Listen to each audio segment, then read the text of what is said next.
Welcome to our introduction on using flipped videos in U.S. history. In this video, we're going to be talking about the purpose for using videos, the content, and their use by students. So let's continue. What will we learn about this year in 8th grade U.S. history?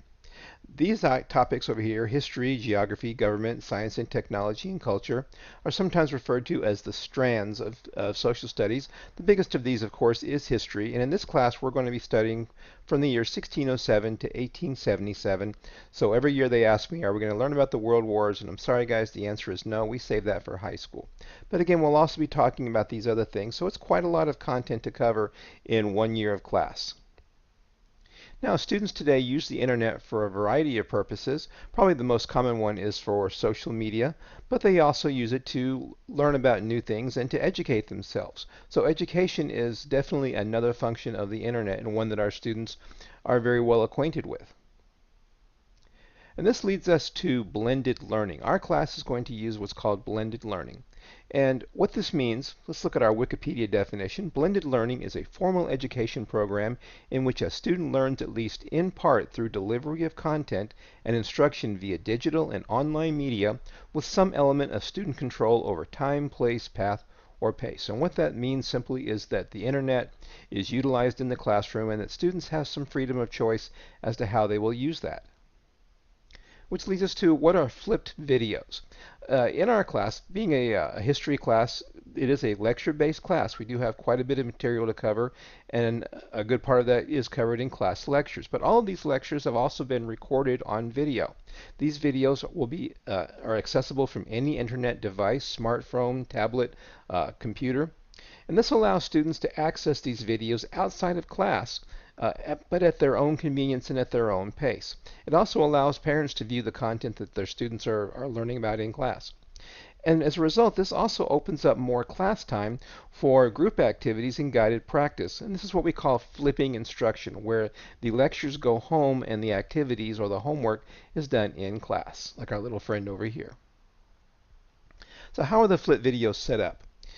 Each video includes, first of all, a title page with the lesson number, the title, and the TEKS, the T-E-K-S, which we'll talk about here in a moment, the content pages, which are the information for that lesson, and it ends with a thoughts page, which are follow-up questions to review and to promote higher level thinking after the notes are completed. And of course, each one of these videos is narrated by the teacher and along with instructional commentary.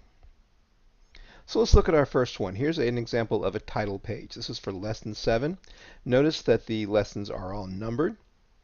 And what this does by numbering the lessons throughout the year, this allows our students to keep track of their lessons, and if they happen to miss one, then they can help keep track of what they have. But these right here are called the TEKS, and TEKS stands for Texas Essential Knowledge and Skills. These are the standards that the state of Texas asks us to teach our students as they are in this course. The TEKS are all numbered and lettered here. And for each video, we list the exact TEKS that are covered, or the exact standards, I should say, that are covered in that video. So how will students keep track of the TEKS?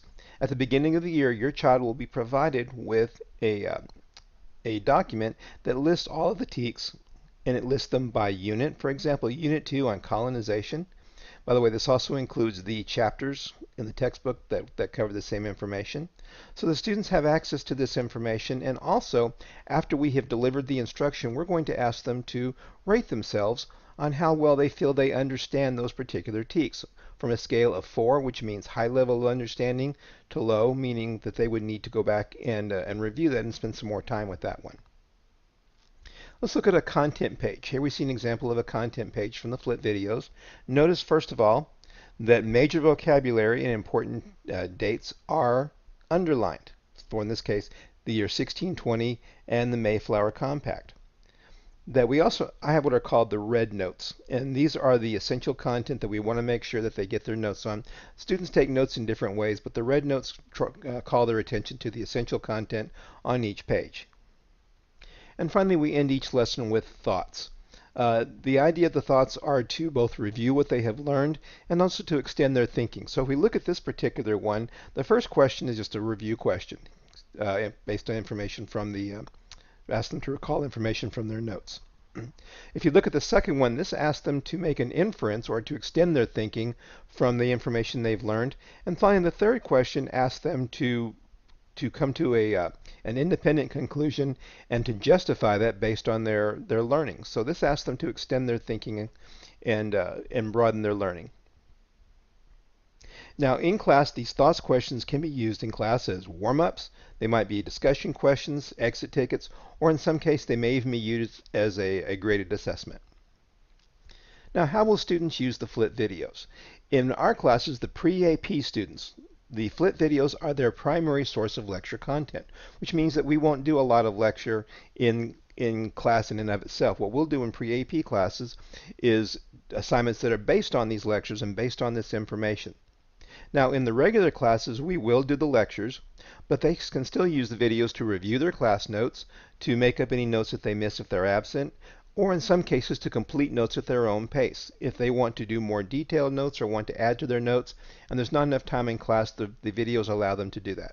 For all of our students, they can reuse these videos to review them before assessments, quizzes, and major tests. They can use them as tutoring for assessment retakes according to the DISD policy of retaking assessments. And finally, they can use them as preparation for the Social Studies STAR exam. What we essentially have here is the idea teacher in a box, that the students have access to a teacher's instruction pretty much at any time at their leisure. And a few notes here on notes. Our students are encouraged to use the Cornell note format. They have learned this in previous grades, but the idea is to help them organize their thinking and interact with their notes. And we'll talk about Cornell notes a little bit in class. They're strongly encouraged to underline and to highlight as they go through their notes, and to even use a color scheme if that's helpful to them, because color helps memory. And finally, sometimes a drawing or a doodle is more effective than written notes, so we encourage them to use that tool as well. Now, how can students find the videos that they need? They are also going to be provided with a video lesson guide. In their video lesson guide, you see that it lists the number of each video, the title of the videos, the particular TEKS that are covered, and major topics and terms that are covered in that video. So after we have gone through material, this allows students to go back and access them at any time that they need and to use this as a guide. And notice they can also cross-reference the TEKS with the objective assessment that we gave them earlier. So if they find that they need work on a particular TEK, then they're able to find that here in the videos. And finally, will students have a textbook for home use? The class textbook that we're using this year is United States History to 1877, the Texas edition, published by McGraw-Hill. Now, in this case, each teacher is giving a class set of textbooks for use strictly at school. However, McGraw-Hill is providing an online version of the textbook for students to have at home. So the answer is yes, students will have access to the textbook at home. So that concludes our introduction to the use of FLIT videos, and we are looking forward to a great year in U.S. history. Thank you for listening.